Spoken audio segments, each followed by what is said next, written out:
Welcome to T10 Info VSK channel. My name is Sayed and here I am with the latest and updated news for May 22, 2023.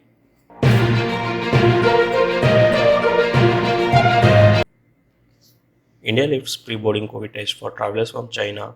India has lifted the requirement for pre-boarding COVID test for travelers arriving from China and nearby countries following a sharp decline in infections there.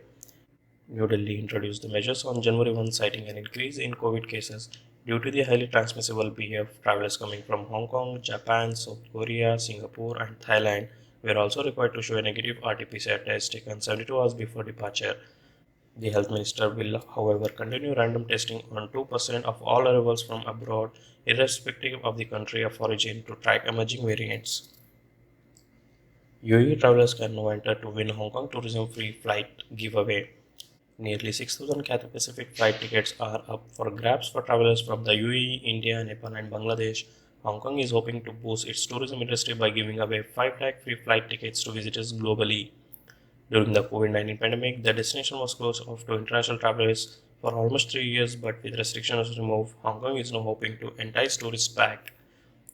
From noon on Monday, UAE travelers as well as those in India, Nepal, and Bangladesh can apply to win one of several thousand free flight tickets from the region to Hong Kong. A total of 5,590 round-trip air tickets will be distributed by Cathay Pacific travelers in the region. The economic flight ticket will be awarded to visitors as part of a lucky draw sponsored by Hong Kong International Airport's World of Winners campaign. Fire at Saudi Arabia's Jeddah Al Sawarik market for the second time in 2 weeks. Saudi Civil Defense in Jeddah put out a large fire in Al Sawarik market on Sunday, the second incident in 2 weeks. The fire began at around 11 a.m. local time. No one was injured in the blaze. The cause of the fire is not clear yet, authorities said. The fire was put out immediately by the civil defense. Ammar Ejaz, a Pakistani driver who saw the fire, told the National Report. UK opposition calls for freeze of Indian rights tycoons donation to Conservative Party. Britain's opposition Labour Party is calling for a freeze on the money donated by an Indian rights tycoon to the governing Conservative Party while he is under investigation by the Enforcement Directorate in India on fraud and money laundering allegations.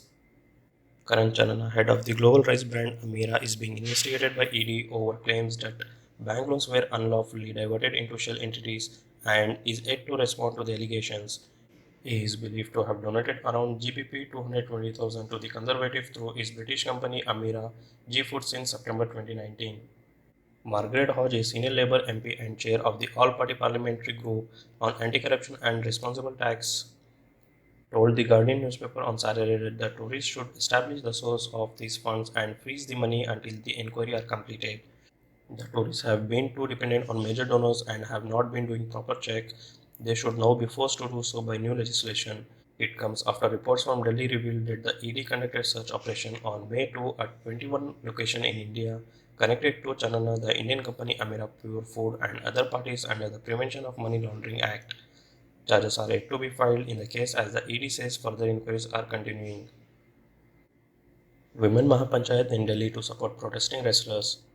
From the heart of Haryana's jet-dominated Rohtak district, farmer and representative of Khap Panchayat, expressing solidarity with the protesting wrestlers in Delhi, on Sunday sent out a message to the BJP government in the centre while infusing new energy into the protest to arrest of Wrestling Federation of India Chief Brij Bhushan Sharan Singh.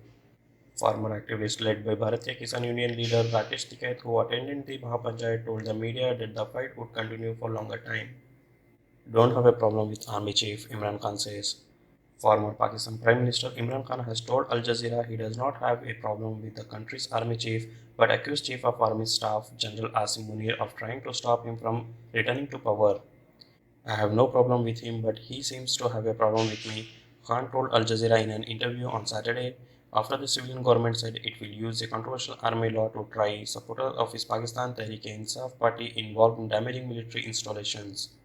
Hajj 2023. First batch of Hajj pilgrims arrived from Bangladesh and Malaysia.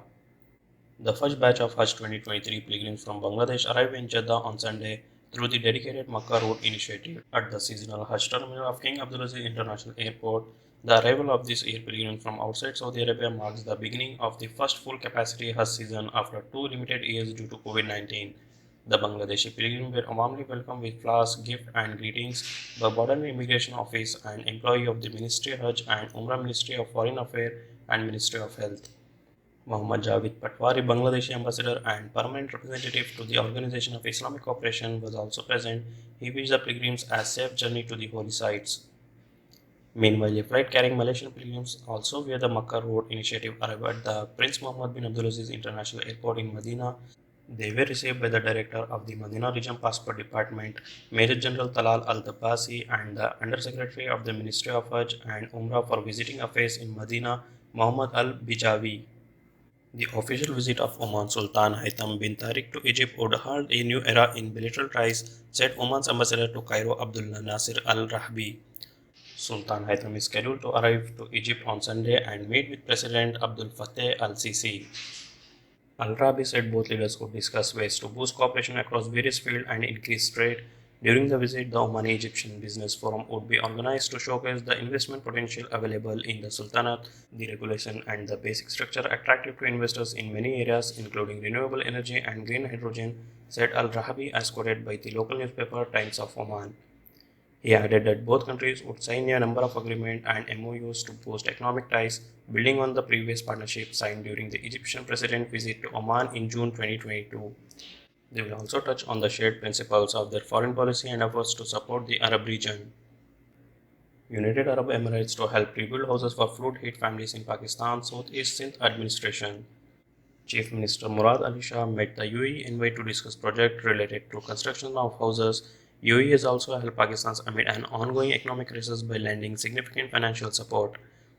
The UAE has decided to help the provincial administration of Pakistan's Sindh provinces with the construction of houses for people affected by the unprecedented monsoon floods last year, said an official statement issued by the Chief Minister House on Saturday. That's all in today's headlines. Thanks for watching. If you want to receive more important headlines around the world, keep watching T10 Info TV SK channel by subscribing and hit the bell icon to receive notification.